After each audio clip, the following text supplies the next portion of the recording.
back to iGen Politics. This is a podcast that makes politics engaging and relevant for all generations. This is Victor Shi, a sophomore at UCLA, the youngest elected delegate for Joe Biden, and also one of the co-hosts of this podcast.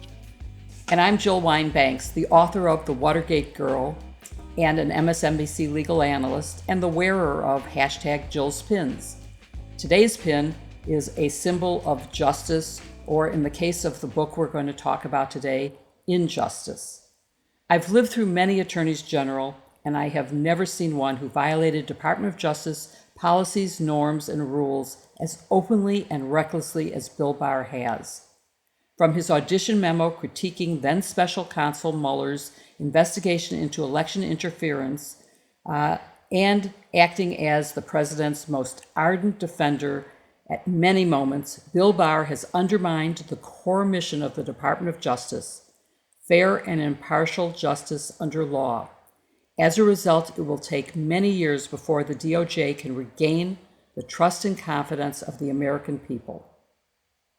Our guest today is Elie Honig, the author of a brand new best-selling book that details the corruption of the man who Jill just described, Hatchet Man: How Bill Barr Broke the Prosecutor's Code and Corrupted the Justice Department. It's a book that all generations will appreciate, walking through not only what standards and ethics lawyers must follow, but also the extent to which Bill Barr shattered legal standards and ethics. We look forward to discussing this book and what Attorney General Garland can and must do to repair the Department of Justice with Elie today. Elie is currently a Senior Legal Analyst at CNN, Executive Director of the Rutgers Institute for Secure Communication at Rutgers University, and Special Counsel at Lowenstein and Sandler, working with partners in the white-collar criminal defense practice as a key advisor on investigations and trial strategy. Before his current positions, Elie served as Director of the Department of Law and Public Safety, New Jersey Division of Criminal Justice, and worked for 8 years as Assistant U.S. Attorney for the Southern District of New York, where he successfully prosecuted more than 100 members and associates of the mafia. Thank you so much for being here with us, Elie. Thanks for having me, Victor and Jill. It's a pleasure to be both of you. I love the show. I love what you've done with it. Am I your second-time guest, or have you had others? I think we had Katie Griffin twice, and okay. I'm not sure, but you may be, but so you're not our very first, but we're glad to have you back. Not that I'm over competitive, but.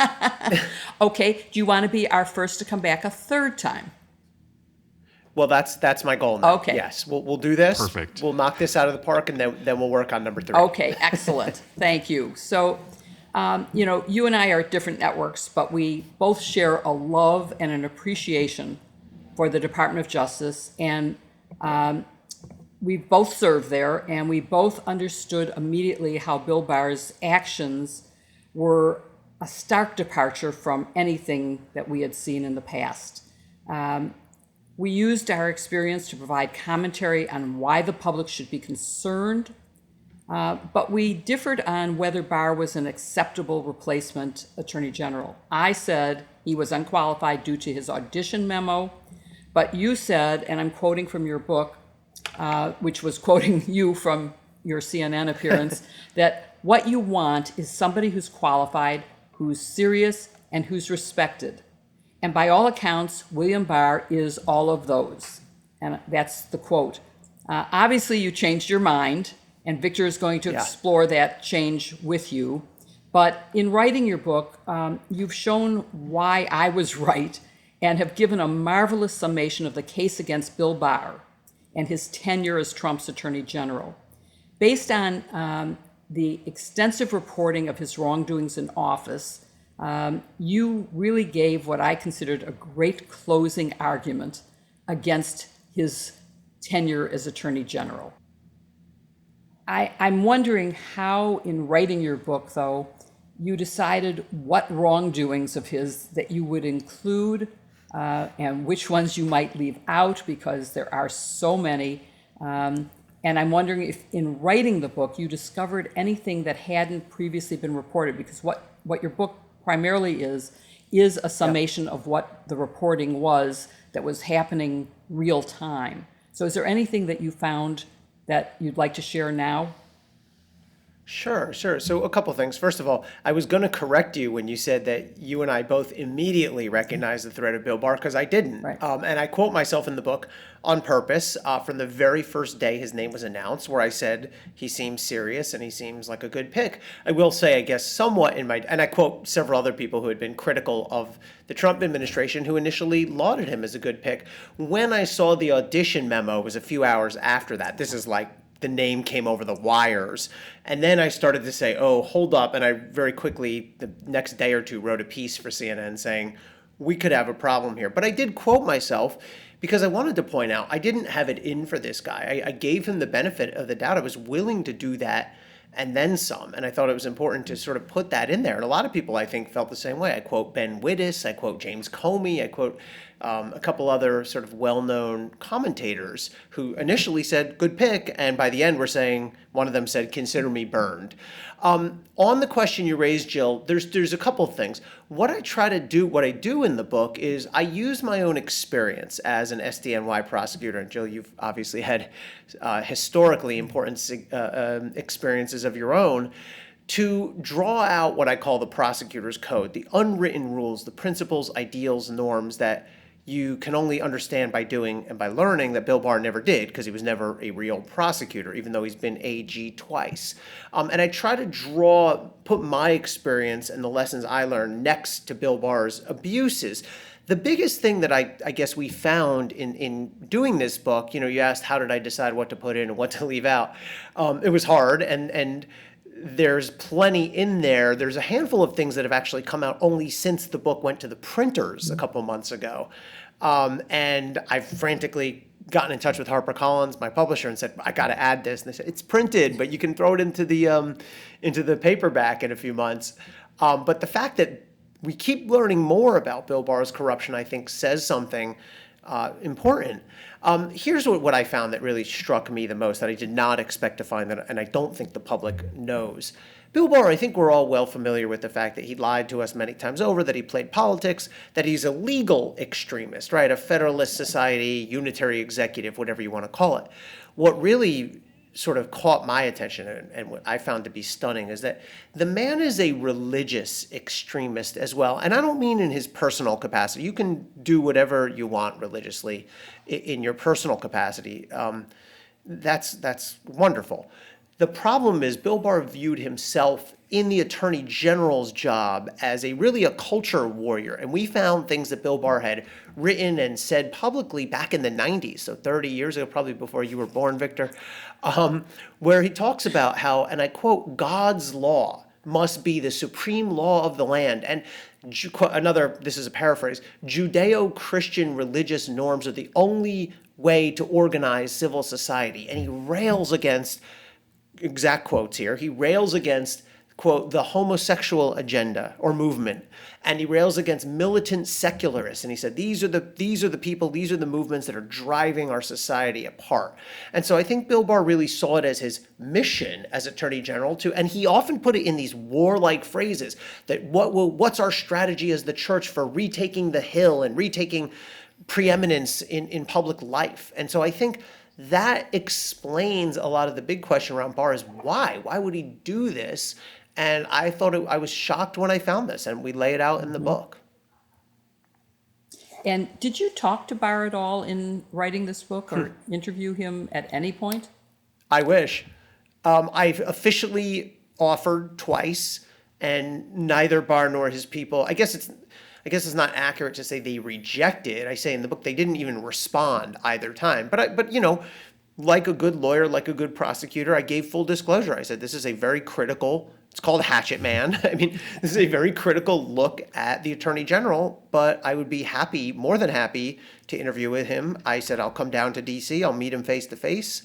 In fact, I said if he's going to do it, I insist that it be face to face because I think it's much harder to wiggle and dissemble face-to-face than it is over Zoom or a phone call, and they didn't respond either time. But he knows about this book. Look, Bill Barr is very conscientious about his own image. He tries to play like this sort of elderly guy, and what do I know, and I don't care, and I'm not into.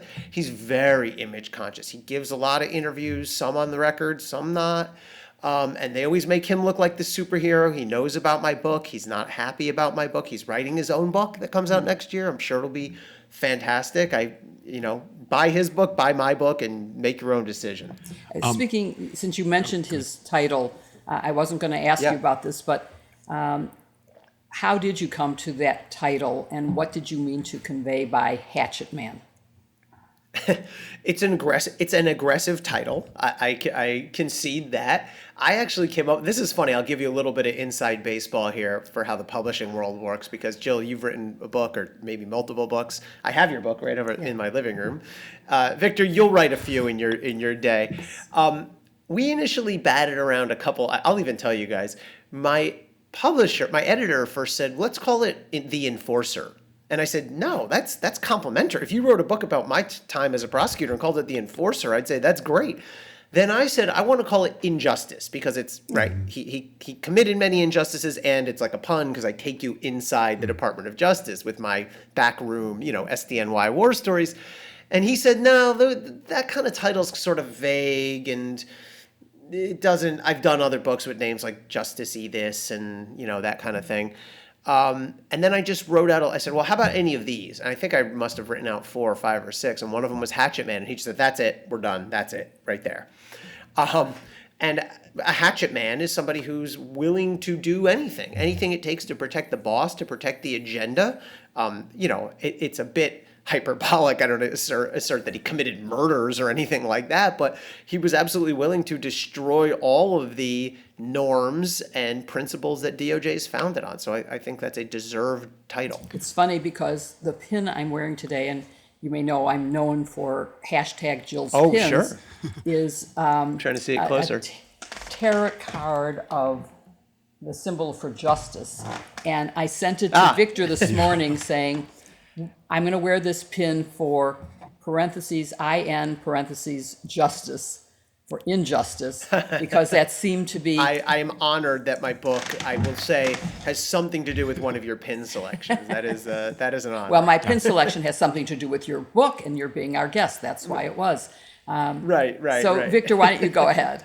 I loved living through. I felt like I was vicariously living through your Twitter feed and your time publishing the book, because you kept on posting like what it was like recording the audiobook and what the writing process was like. So I really enjoyed following along the Twitter. Thanks. But let's talk maybe more about Bill Barr and your opinion of his experience. Your book repeatedly stresses what you consider his inadequate experience to be the Attorney General, because he wasn't the criminal trial prosecutor, but he previously served as Deputy Assistant Director of Legal Policy for President Reagan, Assistant Attorney General for the Office of Legal Counsel, Deputy Attorney General and Attorney General under President George H.W. Bush, and then he's also supervised litigation and argued in federal appellate courts as Corporate General Counsel for GTE, which I think is now known as Verizon.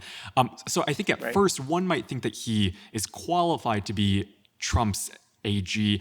And in fact, as you said before, you endorse his nomination. So I guess why do you think now only a former prosecutor is qualified to be AG, and what about his previous background might have been concerning? Yeah, so that's a great question, Victor. And I want to make this clear because I think a couple of reviews that I saw have not understood this, and I guess that's my fault as the writer of the book. I don't argue that it's a straight litmus test, that if you've not been a line-level prosecutor like I was, like Jill was, trying cases in court, I don't argue that if you've never been a line-level prosecutor, you cannot be a good AG, and I don't argue that if you have been a line-level prosecutor, you will be a good AG. We have plenty of counterexamples both ways. Edward Levy, who's one of the most revered attorneys general, was never a line prosecutor. However, I think clearly that if you've not been a line prosecutor, and for all the resume items that Bill Barr has, the guy's got a sterling resume. He's one of 2 people in U.S. history to be attorney general twice, plus all the other positions you just listed, Victor. I say, look, no doubt the guy's got a briefcase full of impressive credentials, but he's never lived the prosecutorial frontline experience that I lived. And as a result of that, he didn't either know/understand or care about all those hard-won lessons that you never lie, you never fudge the truth, you don't cut the knees out from your colleagues. If there's a bad fact, you deal with it, you embrace it, you put it out there, but you don't lie about it. You never play politics. all of these principles that get driven home to you. If you have any interest in a case, if you've expressed an opinion on a case, you're out, right? All of these principles meant nothing to Bill Barr. And someone asked me, and it almost took me back because it was such a straightforward, simple, in a good way question. I think it was Mika Brzezinski actually on Morning Joe said, "Do you argue that he had personality flaws?" And I said, I thought about it for a second. I said, yes, absolutely. I absolutely do. I think a liar it has personality flaws, and somebody who's willing to twist the law and the facts to meet a predetermined end does have personality flaws. So he was handicapped to an extent by his lack of experience. People can overcome that. People have overcome that. But another problem with Bill Barr is the people he surrounded himself with, his really top three criminal side folks, his deputy attorney general, his associate attorney general, his head of the criminal division, for the most, he had various people in those roles, but the bulk of his time there also had no prosecutorial firsthand experience. And again, that's in contrast to certainly Barr's predecessors and successor as attorney general all had significant prosecutorial experience. And those who didn't at least were humble enough to know, well, I better surround myself with people who do understand this. So I think that's an important part of the story here, his lack of prosecutorial experience. And I think it spoke to a certain level of arrogance and disrespect that he showed towards the people on the line, which we can get into. But I don't think it necessarily tells the full story, but I think it's a necessary starting point. I really enjoyed just kind of reading the back and forth between the prosecutor's code and then also kind of Bill Barr's examples of wrongdoing. And I'm wondering if you can talk more about that and I guess why you chose to structure your book in the way, kind of flipping between the two and describing and trying to, I guess, highlight Bill Barr's wrongdoing. Yeah, part of it is I think it's just entertaining. I think people love those behind the scenes stories. What's it like in the trial room when you're waiting for a verdict, right? What's it like when you have a witness who's, you remember the scene in the book, too terrified to take the stand. He's crying and the judge is waiting for him and the jury's waiting for him, right? I think people like that. Some of me actually did want to appeal to, I guess, young folks like yourself, Victor. And I've heard one of the most common pieces of feedback I've gotten are, now I want to go to law school, now I want to be a prosecutor, or a defense lawyer, or a judge, which nothing makes me happier than hearing that. Entertainment value aside, I thought it was a really effective way to show what these principles mean, to take them beyond just the bumper sticker, right? To show that it's easy to just say, I'll give an example from the book. It's easy to just say that when you've done something wrong or you have a fact that you don't like, you should deal with it. You should put it out there and deal with it, not try to hide it or bury it or spin it. Okay, but I tell the story about the time when I was on trial and my trial partner did something inappropriate. And I don't want to give too much away. And he got yelled at, but the trial judge sort of made the best of it. And then it comes up for appeal. I argued the appeal, happened to be in front of then judge, now Justice Sonia Sotomayor. And she bites my head off appropriately and says, "Was that you who did that at trial?" And I say, "No, Your Honor, it was my trial partner, and I take 100% responsibility for everything that both of us did throughout that trial, and it was wrong. And I'll gladly talk about why it was wrong, and I will argue to you here on the Court of Appeals why it should not result in a reversal. It wasn't bad enough." And she and the panel ultimately agreed. Funny story, actually.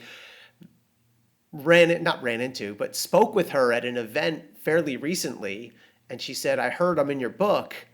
And I said, "Yeah." And she said, what is it?" And I told her a quick version of that story, and she said, "That sounds right." That she was not pleased with what happened. Anyway, but I think telling specific stories like that really helped to illustrate the principles that Bill Barr violated. And if we can talk more about some of the things he violated, or just at least reference them, again, I'm glad that you clarified that you weren't trying to say that only a former federal criminal prosecutor could, because I can see, it's very easy to read your book as that's the only qualification that matters. And I certainly wouldn't agree with that. And being from Illinois, being from Chicago, sure. Edward Levy would certainly be proof of that. But your last story also reminded me of the first time I argued in the Second Circuit. I was from the Department of Justice in Washington, from the Organized Crime Section. and followed the Department of Justice rules for writing a brief. And I got reamed for not using the Southern District of New York's rules. And the court actually said, we will not consider the facts put forth in your appendix because it's not in the Southern District of New York format. And so I had to argue without any reliance at the last minute on anything in my appendix. Oh my So you can goodness. imagine how horrible that was. I did thank heavens. geez. That's a great story, and we in the SDNY are nothing if not Yes. confident in doing things Exactly. our way. Let's Well, put it that I way. did. And I do put some Yeah. SDNY stuff in the book, and I think self-aware of the confidence bordering on maybe tipping over to arrogance that comes along with all things SDNY. Exactly. I am aware Well, of. luckily I won even without that. But okay, Good. so let's go back to your book. And you talk about three fundamental traits that were Yeah. an explanation for why Barr failed as Attorney General. And while I don't think he had to have been a prosecutor to have understood how wrong these things were, I agree with these three traits, that he exhibited them and that they doomed him to failure. And those are, you said he was a liar, he was a political partisan, and he used the Department of Justice as a political tool to help Trump. And three, that he used his position as Attorney General to advance his own legal philosophical views. And I would say, I would have added, and I'm glad you mentioned this, his religious and political views as well, on how society ought to function in his own view, including putting the president above the law in his unitary executive theory. And I think that's one of the most interesting things in the book, and I'd love for you to talk about some specific examples of these traits. You know, you can talk about things like Barr's initial summary, his 4-page summary, 2 days after he got the Yep. report, and how false and misleading that was as an example of outright lies. But, you know, give me some examples that our audience can go away with, not just your conclusion, but so let's start with he was a liar and some examples. So I thought long and hard about whether to come out and use the L word, to call him a liar. I mean, Victor, you may not know this, but in the law and in media, that is a very dramatic thing to do, to call someone a liar. And we often come up with softer ways to say that. He lacked credibility or whatever. And I eventually just decided, look, I didn't write this book to be polite and to pull punches. And you don't have to just take it from me. You could take it from Robert Mueller, right? We all remember he wrote a letter to Bill Barr saying, you've mischaracterized my report. And from multiple federal judges who have virtually, if you go into Google and you write liar synonym, virtually every word that will come up has been said on record about Bill Barr, found by federal judges about Bill Barr. Disingenuous, lack credibility, lack candor, inconsistent with truth, you name it. And I just said, well, look, I don't wear a robe. I don't have to be polite. When did he lie to us? The big one that we all remember is the Mueller report, Jill, as you said, where he essentially told us all the good for Donald Trump and held back all the bad for Donald Trump, which is so dishonest. And then, do you remember what he did that's even more, that compounded the dishonesty?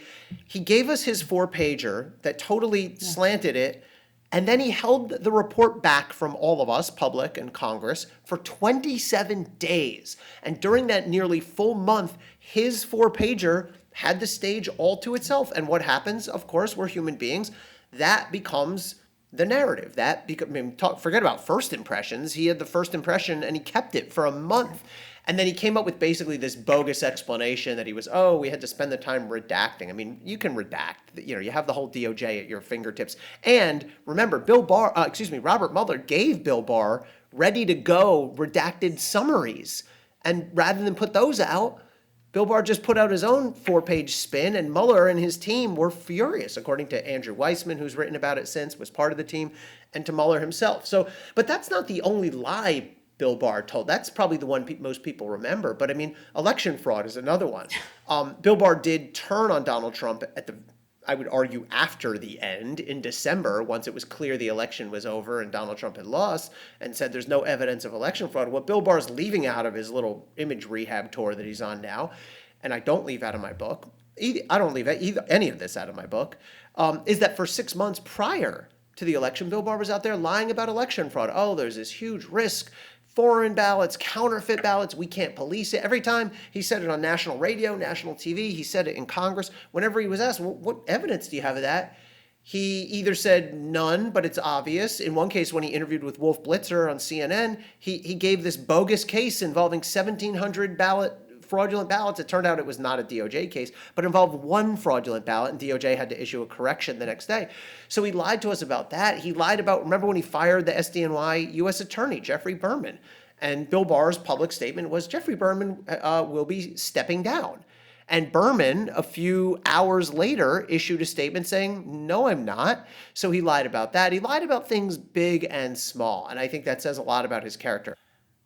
On the second major point, the injection of politics into DOJ, I mean, look, basically every single decision Bill Barr made was in favor of Donald Trump. And at a certain point, I think it's fair to conclude he's starting with the conclusion and then backfilling the answer. But the most infamous examples are, of course, the Mueller report, where he twisted the law and the facts to save Donald Trump himself. Later on, Bill Barr interceded in unprecedented manner to rescue Michael Flynn and Roger Stone to try to help them out. And then he tried to tell us it's not political. Oh, these are just the cases that happened across my desk. I mean, come on. You do 80,000 cases a year, literally, in DOJ. And the two that Bill Barr steps down and publicly undercuts his own prosecutors who've already gotten appropriate approvals, happen to be two cronies of the president. We don't have to buy that. And then the third thing, the sort of extreme legal and religious beliefs. I mean, the legal beliefs really, he has a terrible record in the courts because he was constantly arguing that the president not only should have certain powers and privileges, but is entirely above the law, can't be subpoenaed, can't be investigated, can order others in the executive branch to defy congressional subpoenas.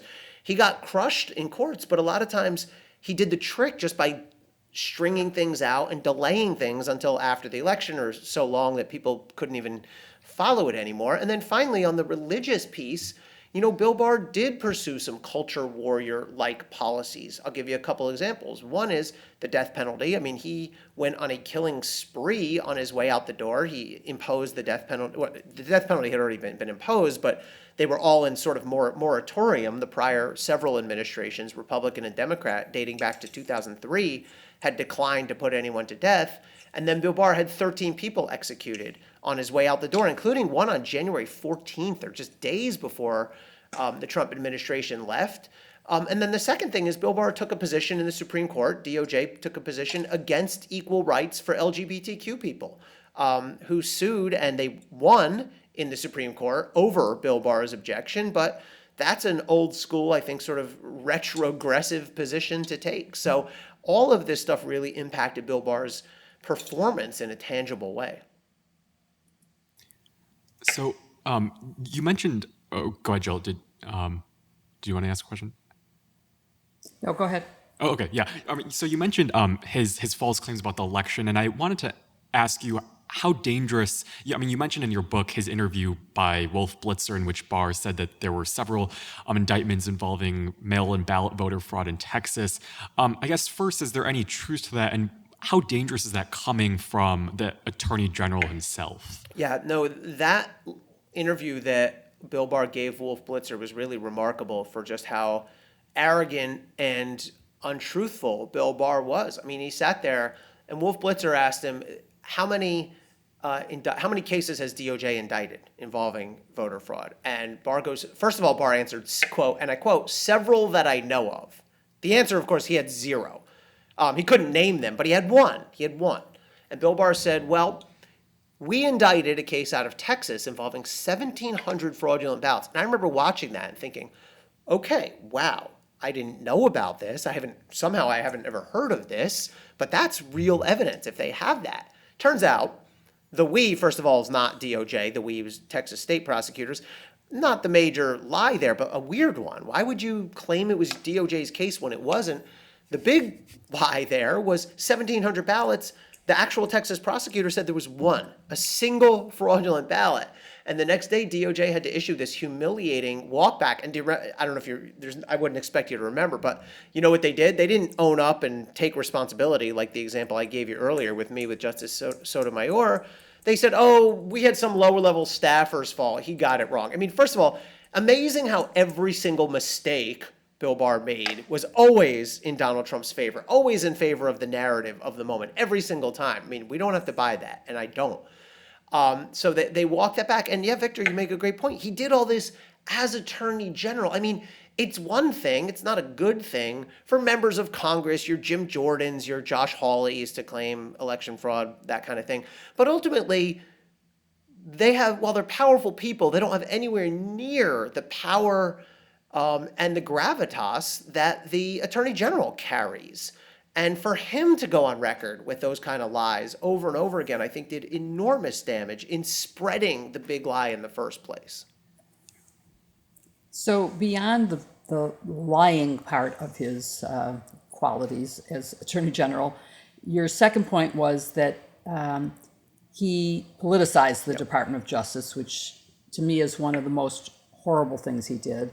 And I thought it was pretty predictable given his audition memo. That was enough to make me think that he was going to do exactly that as Attorney General. And what I'd like to explore, though, are some of the other examples of Barr using DOJ as a political tool that you mentioned in Hatchet Man. And let's, maybe go through a couple of those. You already mentioned Michael Flynn and Roger Stone as people he intervened with who were friends of the president. But let me ask you about E. Jean Carroll and his decision to use the Department of Justice to defend because this was within the scope of the president's job, or the Durham investigation, or, well, let's start with those two. So I was very critical of Bill Barr, and I've been critical of Merrick Garland for taking the same position. But so the E. Jean Carroll case, of course, she sued the president for defamation after she accused the then President Donald Trump, of sexual assault, rape. And Trump denied it and called her a liar and had some other grotesque things to say about her. The decision for DOJ then is, do we defend this public official, the president? If what he did was in the course of his official duties, then DOJ defends you. And if not, then they don't. And the example I give in the book, as a prosecutor, you get sued sometimes by defendants who think you wrongly prosecuted them or that kind of thing. Clearly, that's within the scope of your job as a prosecutor, so DOJ defends you. But if I were to go to a bar and get in a fight or hit someone with my car, that would not be in the scope of the job, and DOJ would not defend me. And so DOJ, under Bill Barr, made what I believed was an outrageous decision that Donald Trump's allegedly defamatory comments about E. Jean Carroll were somehow within the scope of his job as president. And I said, that's beyond it being offensive and sort of facially absurd. There is a line somewhere. Not everything, even conceding that the president has the broadest job description of all, there has to be a line somewhere, and this has to be over it. And I felt vindicated shortly thereafter when Judge Lewis Kaplan, a very sharp, sort of no-nonsense judge in the SDNY, who I did trial in front of and other things, I won't say agreed with me, but came to the same conclusion as I did. He said, no. He said, not everything's in the scope of the president's job, and this is not in the scope. Garland then came along and agreed to sort of continue the appeal on Donald Trump's behalf. I think that was a major mistake by Merrick Garland. I think he missed an opportunity to make a clean break there from Bill Barr. I thought Barr's decision was political. I think Merrick Garland's decision is political in the opposite way. I've been critical of Merrick Garland I think he is trying so hard to avoid anything that might cause a stir that he actually is playing politics in doing so. And at a certain point, you're not doing your job as a prosecutor if you're just constantly saying, what's going to ruffle the least possible feathers here? So I'm critical of both of them for that. So I want to follow up on that with a question about what do you think is going to happen? I haven't seen an announcement yet today about whether they will continue to defend Mo Brooks on this same theory that he was acting in the scope of his job while inciting the January 6th riot. Do you have any predictions on what Garland is going to decide in handling that? Yeah. It's about 1:30 on Tuesday, so we've not seen this decision yet, but it's coming later today. look, I think the clearly correct decision legally and just in terms of basic notions of common sense is that DOJ should not represent Mo Brooks for his comments, that they were well beyond the scope of the job. But if we look at Merrick Garland's prior decisions, I think it would not surprise me one bit if he decided we are going to represent Mo Brooks, because the broader principle that federal officials are entitled to representation. But people keep saying that he's an institutionalist. He's trying to preserve that idea.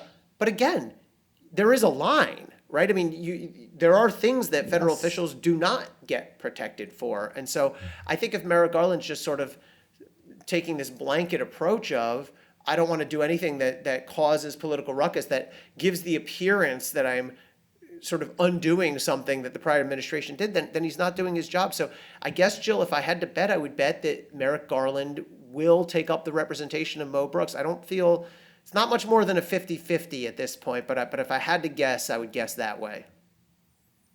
I'm afraid I probably agree with you, and I think that although I have tried to explain his past decisions that I disagreed with as part of being an institutionalist and avoiding politics, I think this might be a step too far and might also be an indicia or an indicator of what he might do in terms of defending Donald Trump for his role in the insurrection. It's going to be a very similar and that calculation. would be a line too far. Yeah, it's a very similar. Exactly. It appears to me that what Merrick Garland has done on these decisions is said, will this be perceived as a shot across the bow at the Trump administration and Bill Barr? If so, I will do the opposite. That is absolutely not how any attorney general should be making decisions.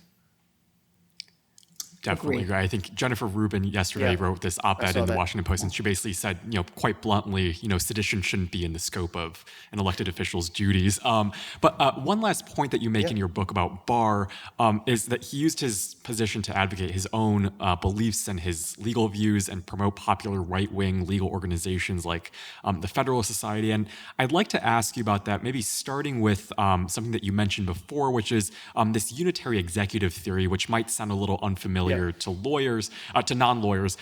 You described there being this kind of outdated OLC memo that effectively insulates the president from being held accountable for wrongdoing.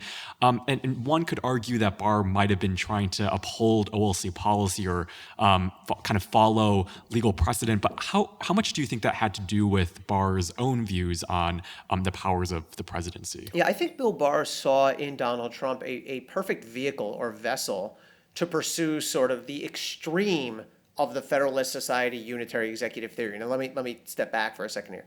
The unitary executive theory is this idea in the law that, first of all, the executive branch should be superior to the other branches, congressional and judicial, and that the president himself is not just sort of the head of the executive branch, but he is the executive branch. And so everything and everybody in the executive branch, including DOJ, is merely carrying out his will.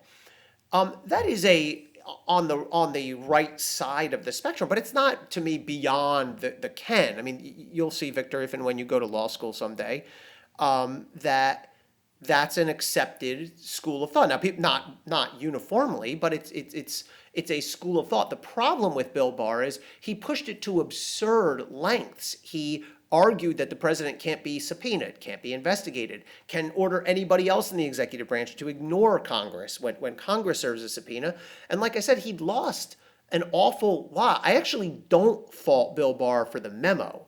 The memo that says that DOJ should not indict a sitting president. That memo was drafted in 1973, probably as a result, not probably, as a result of some of the work that Jill did. And was then reviewed again in the late 90s when Bill Clinton was in trouble, and they came out the same way. And so Bill Barr had to abide by that memo. Could he have taken a look and said, we want to revisit this? Perhaps. Merrick Garland could do the same. I'm not entirely sure the memo's wrong. I know it was hard to watch Donald Trump get away with it all for 4 years, but there would be significant problems if we indicted and potentially incarcerated a sitting president, especially if Congress refused to impeach him or remove him on impeachment. So I don't know I think there's a fair debate to be had about whether the memo itself is right or wrong. I don't fault Barr for that. I fault him for trying to place the president above and beyond the law in many other ways.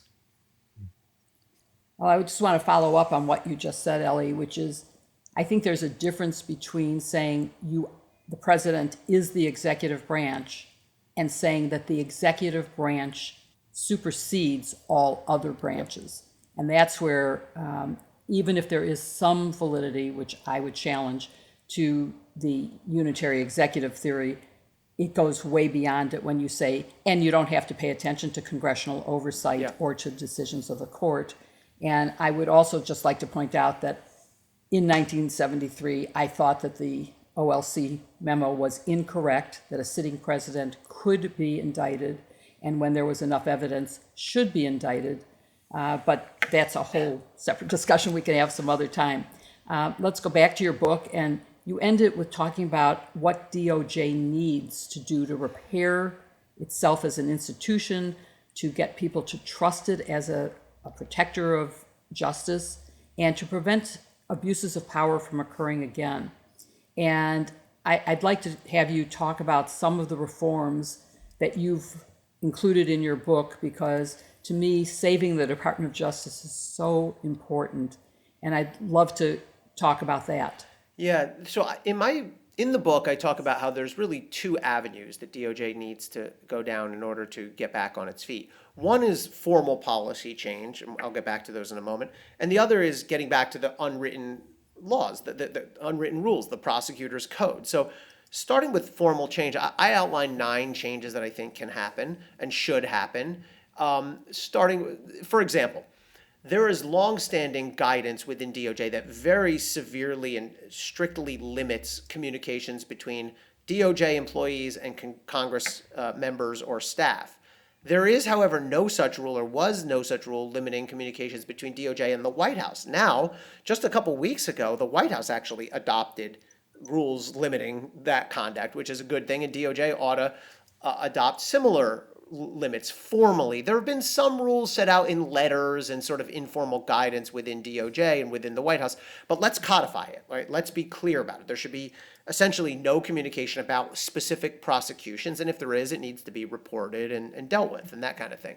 So that's one. I think the special counsel regulations need to be revised to make clear that special counsel needs to do what Robert Mueller did not do, which is, even if you cannot indict the president, you need to say whether you believe the evidence supports an indictment for when he gets out of office. Mueller, of course, ended up getting tied in knots over that, although arguably the regs already do sort of say that. They say that the special counsel should explain his prosecution or non-prosecution decisions.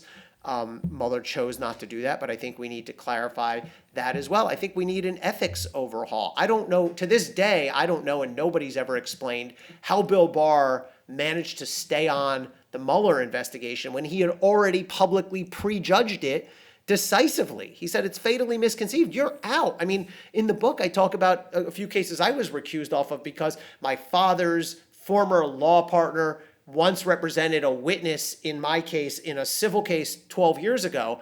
That was, okay, you're out. If that's the case, how does Bill Barr stay on the Mueller case? And worse, ethics officials, career ethics officials at DOJ told him it was fine. So we need DOJ has to have a serious reckoning when it comes to ethics. And it was clear during Barr's tenure that ethics people were just telling him whatever he wanted to hear. The Office of Legal Counsel, OLC, we talked about, Jill, they need to get back to being some version of an impartial source of legal advice. This isn't new. OLC has always sort of leaned the president's ways, and they've had their moments of infamy in the past, most of all the torture memos under the Bush administration. But OLC needs a reset. They are supposed to be, I was always taught, OLC is these sort of non-political geniuses that give us opinions on the most vexing issues of constitutional law. OLC has now gone too far off the rails to where I think they've lost credibility. They've issued absurd rulings, including many of them under Barr, which just so happened to be exactly where Donald Trump was publicly advocating that they come out. So those are a sampling of some of the formal reforms we need. But ultimately, I think DOJ just needs better people who understand the prosecutor's code, who are willing to fight to preserve the integrity, the honesty, the independence of DOJ. And like I said, a lot that comes down to people who understand what DOJ is all about and just people who are of better character. And Bill Barr was really arrogant. It's one of the things that I think he got away with because unlike a Jim Jordan, unlike a Mo Brooks, who yells and screams and finger points and gets in the camera, Bill Barr's a soft-spoken guy. And he's an older guy, and he seems sort of like almost like a dean type person, a distinguished guy.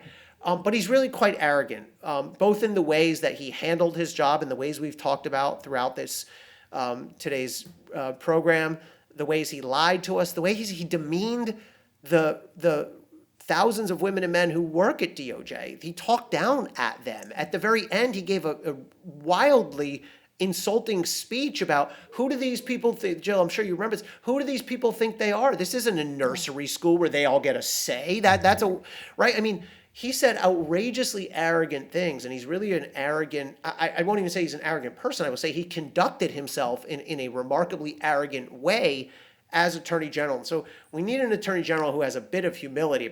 Merrick Garland maybe has too much humility. I'd like to see a little more backbone out of him. Maybe those aren't exact opposites of one another, but we just need better people who better understand the mission.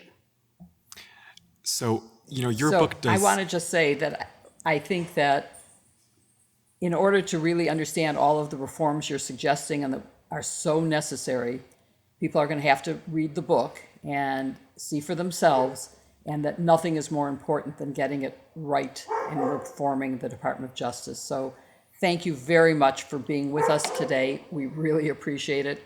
Sorry for Brisby barking during your talking, but hopefully we can mute his sound. I can always talk through a dog barking because I have 2 kids in the house, so I can talk right over them, talking to their friends or on the video games or whatever. So thank you for having me. It's wonderful to talk to both of you about this. This is sort of the perfect vehicle to discuss this book because I aimed it really, like I said, my 2 main audiences here are were young folks who are thinking about going into law, and also I did it a lot to a great extent for the DOJ veterans, for the people who've been through this, who understand. I've heard from so many DOJ alums who plenty of my colleagues from the SDNY, but people I've never met, 30-year prosecutor from North Carolina, somebody from Oregon, from Texas. Thank you for writing this book. So that means, I felt like Donald Trump there, sir, with tears in their eyes. But I've heard from a lot of people who have appreciated what the book is about and stands for. So thank you for having me. Yeah, thank you so much.